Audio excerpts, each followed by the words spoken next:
everyone. Thanks for tuning in to this week's edition of the Monrovia Unified School District School Board Recap. I'm your host, Tyler Spicer, and I'm joined today in the studio by Robin Kika.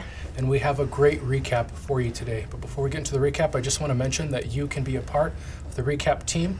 All you have to do is send an email to kgemtv@gmail.com. You can be a part of our city council recap, school board recap. If you don't want to be in front of the camera, you can work behind the scenes. You can even help with social media engagement. So again, kgemtv@gmail.com. We'd love to have you be a part of the team.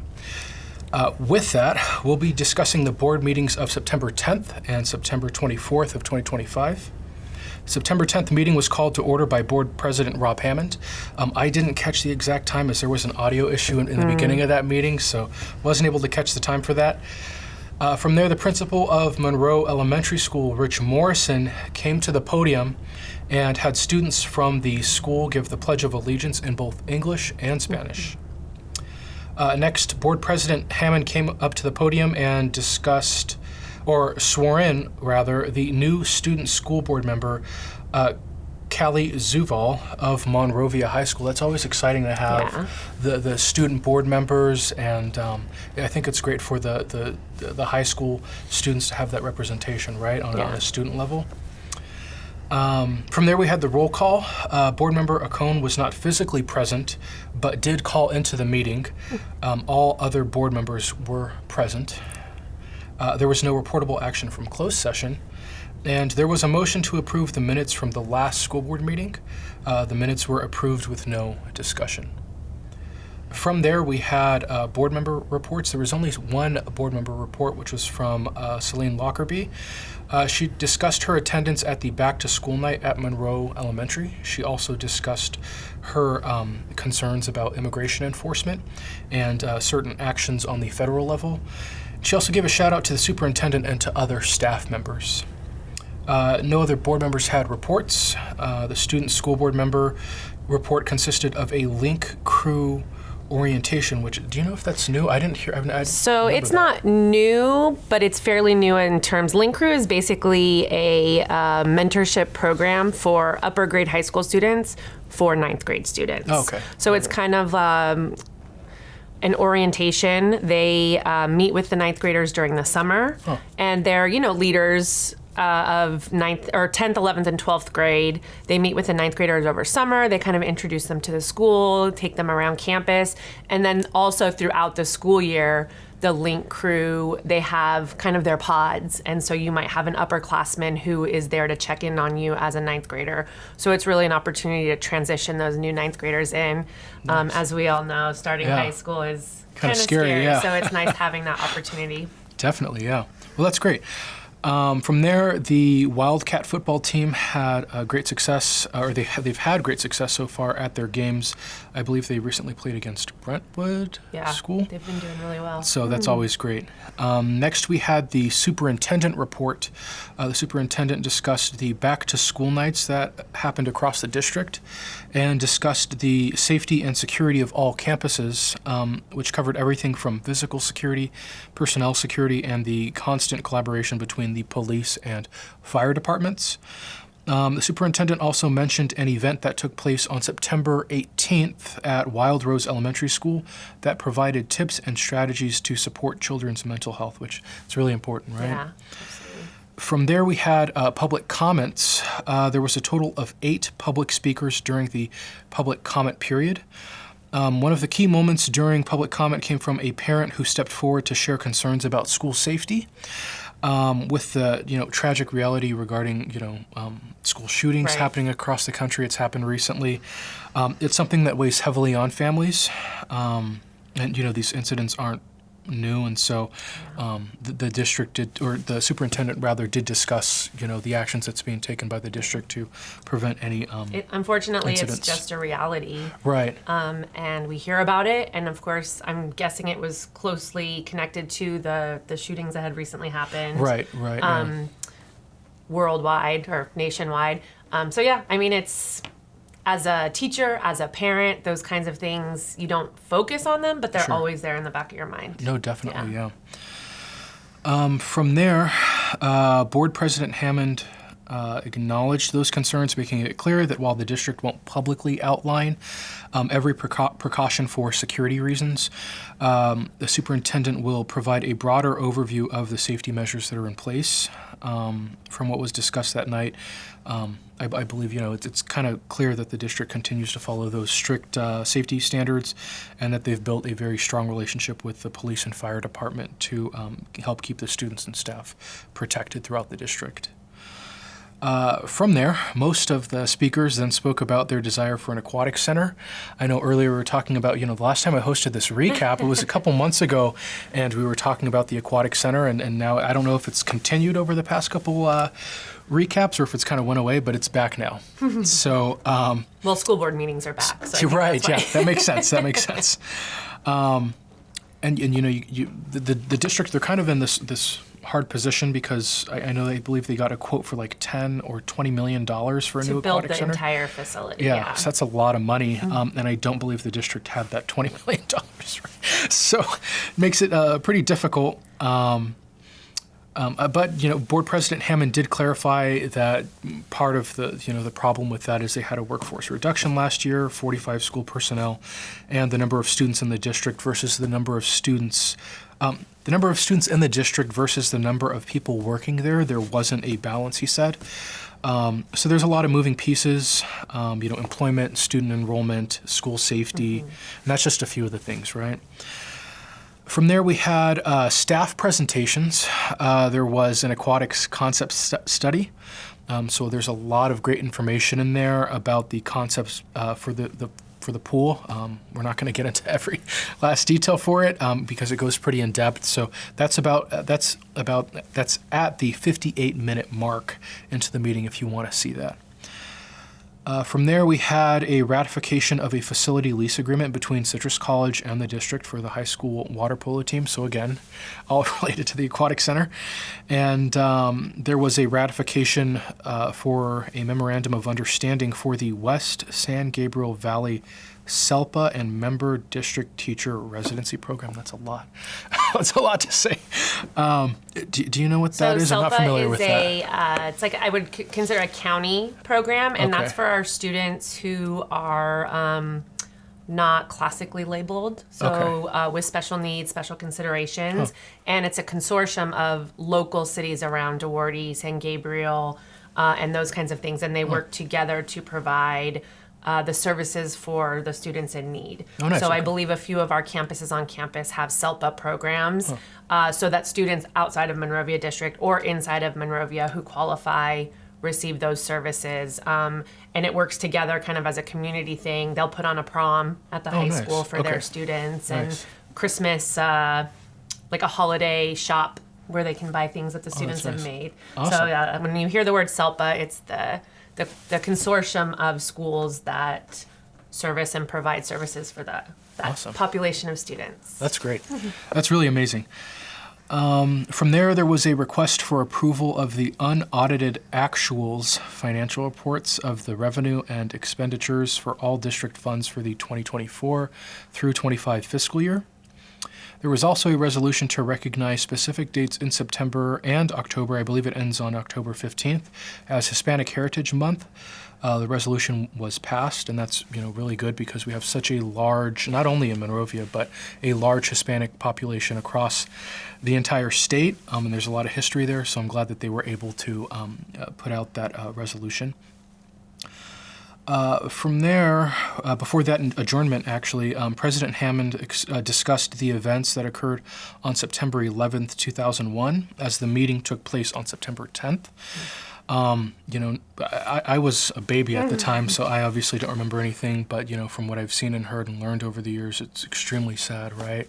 And I know a lot of people were affected by that, so. I think it's the first event in our generations, speaking of myself, that would equivalent, seeing President Kennedy shot on television or seeing the moon, those kinds of things. So that was the event that people in my generation witnessed and experienced. And, it is kind of crazy having kids who have no idea, right? I mean, they don't know what that means. They know it's something, but just like I don't know, D-Day or something like that. Personally, it's history, but it's so relevant and just affected probably some way or another everybody, Yeah. through either personal connections or. Right. Yeah. And I mean, even today, a lot of those first responders and citizens are affected from all of that toxic smoke and debris. So even though this was a long time ago, a lot of people are still suffering to this day. Well, and procedures and protocols, airport security. Right, yeah, all of TSA, those that was from that, are- Homeland Security, yeah. So after that, the meeting was adjourned at 9:07 p.m. We'll go ahead and transition into the next meeting, which was on September 24th, 2025. Meeting was called to order at 6:30 p.m. by Board President Hammond. The Pledge of Allegiance was, actually, the principal of the school, Dr. Matthew Rainwater, came up, and then the Pledge of Allegiance was recited by the captain of the Monrovia High School speech and debate team. I wish I had that when I was in school there. They didn't have that when I was there. Sophie, that is her name. Sophie, I'm okay. giving her a shout out. Yeah. She's an awesome kid, and she really is going to make waves and changes and advocate for humans, people, Awesome. not just Monrovia High School Yeah. students. And that's a big thing to be the captain Yeah. of the debate team, right? Yeah. That's really amazing. Board member Maritza Travani was absent from the meeting. All other board members were present. There was no report out of closed session, and there were no changes to the order of business. There was a motion to approve the minutes of the last school board meeting. The minutes were approved with no discussion. And next, I think this is pretty awesome, right? Yeah, The this is next, there was a recognition of the students who were classified as fluent English proficient. Yes. That's a big deal. 93 students, right? Yeah. So these are students whose native language isn't English. Yeah. So they would have been considered ESL students at one point. Now it's ELL, English Language Learners. So they have demonstrated mastery and proficiency in the English language. Wow. So they have now moved into native speaker English territory as far as learning and education goes. So which would mean these are at least, dual language Right, yeah. individuals now. Yeah. So it's really great. Yeah, 93 students between the elementary school and the secondary schools. Yeah. And that's really amazing because I heard that English is like one of the Yeah. hardest languages to learn, I think, aside from like Mandarin and Arabic and Hungarian. And this isn't just So- conversationally, this is educationally, Wow. academically. So Yeah. reading, writing, proficiency. Yeah, So wow. it's not just being able to communicate verbally, it's also academically. That's amazing. Yeah, well, congratulations to the Yes, students, right? Big awesome. deal. From there, we had public comment. During public comment, there were 6 speakers on the Aquatic Center project. I believe all of the speakers were talking about the Aquatic Center project. At one point, somebody came up and made a remark that Board President Hammond had intentionally delayed the project. Usually, I know for both city council and school board meetings, the board can't make any type of rebuttal or response. But afterwards, Board President Hammond clarified that the board, under his leadership, has focused on moving this project forward. I know it's been going on for a long time, and that there hadn't been any obstruction or delay by any school board member. Board president then announced that there was some sort of conversation that occurred, I believe, the day before, and requested that staff look into using funds from Fund 40 as seed money to do the repairs to the pool. So it looks like there will be at least repairs to the pool in the meantime, and then hopefully a full renovation. Yeah, at the 48-minute mark, if you want to go in and hear the specifics, but it's basically that the board is working to find at least the bare minimum amount of money to bring the pool up to code so that students can start using it again. Yeah. It wouldn't be the changes that the public is looking for as far as an updated facility, but it would at least be able to get kids in the water, which is what I believe the quote was. Because I know I've seen the students at the Duarte pool, and then I also heard during the meeting that students are currently going to Citrus, and that's costing the district like $20,000. Yeah, I'm sure they or have to something. rent the Yeah. facility plus busing. Yeah, to so get that's the a kids lot there. of money, right? And that's what the parents said. They were pretty upset about, their students having to be bused from Monrovia to Azusa, and then homework and all of the other extracurricular activities that go into that. So it's a lot for everybody, right? But as we were discussing before we started taping, it's not the answer necessarily that the public is looking for, but their consistent advocation Yeah. That's not the right word. Anyway, advocating for what they need has at least made some things happen. Definitely. The board is definitely responding and looking into that. So Yeah, definitely. From there was a Measure MM and facilities update. I didn't catch everything that was in that update. A lot discussed, right? Yeah, so Measure MN was a big bond that was passed in Monrovia, and that's kind of one of the things that Board President Hammond touched on as to why the pool is not necessarily a priority, because the money that came from the bond was really focused on safety, school safety. Yeah. So the fencing that went up. This right. report at 1 hour, 9 minutes was regarding bells, PA systems, and clocks. And one of the, I think no, she wasn't there. Lockerbie brought up, like, can you explain why bells, PAs, and clocks is even an important safety concern? And Dr. Hart-Rodas basically said, in this technological world, those things are all connected. Okay. Most of them are connected systems. So your PA is connected to your bells, is connected to your clocks. And so if one thing isn't working, there could be a breakdown. And that advancements have been made in the technology where this can all be done off-site. So you would just call a phone number on your phone and you could access that PA system. So if the principal were off-site but had information as far as a security risk or a breach, they could access the speakers from their phone. Oh, wow. So they could make that announcement specifically to the campus. So that's kind of why this is important. But yeah, that would basically be what the main focus is that they're looking at right now and what they're updating. Got it.